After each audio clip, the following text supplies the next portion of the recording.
এইসব বিষয় বিবেচনা করার নেই।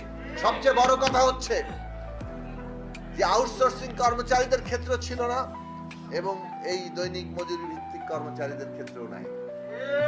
মাতৃত্বকালীন ছুটি নাই। আপনি দেশের আইন হচ্ছে 6 মাস মাতৃত্বকালীন ছুটি পাবে, আর এইখানে আপনি তাদের মাতৃত্বকালীন ছুটি দিবেন না, অথচ কাজ করাবেন। এখন আপনি 22 ঘন্টা শ্রমে 22 দিন, মাসে 22 দিন কর্মঘণ্টার কথা বলছেন, কিন্তু কাজ তো করাবেন 30 দিন। যদি 30 দিন না করে 22 দিন করে, তাহলে তাকে তো ছাঁটাই করে দেওয়া হবে। সেটার কি হবে? কে ঠেকাবে?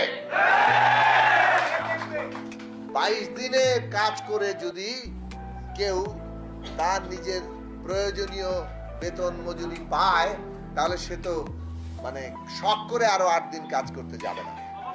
প্রত্যেকটা মানুষেরই বিশ্রাম দরকার আছে।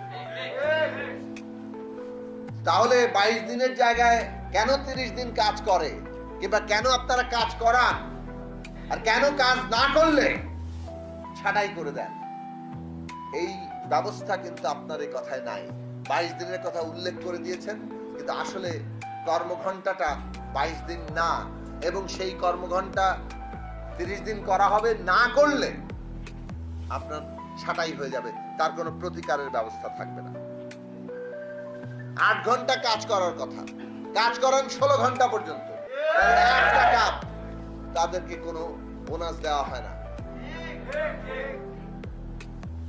তাহলে এইগুলো জিনিস চলতে পারে না। আরে গার্মেন্টস কারখানা থেকে শুরু করে শ্রমিকরাও তো আন্দোলন করে অনেক জায়গা তৈরি করেছে, সেইখানে তারা কর্মঘণ্টা অনুযায়ী বেতন পান।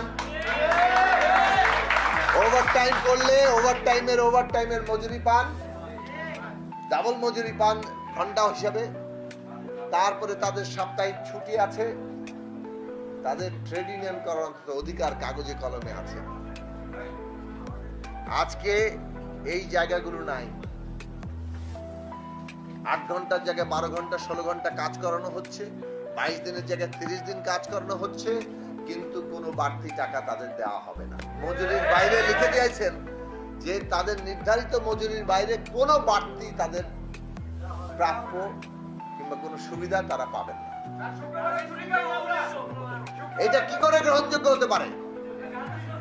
কাজেই বাংলাদেশের কোন মানুষের কি পেশাগত ক্ষেত্রে নিয়োগপত্র, কর্মঘণ্টা, বেতন, বোনাস, ছুটি এবং ইউনিয়ন করার অধিকার, এইগুলো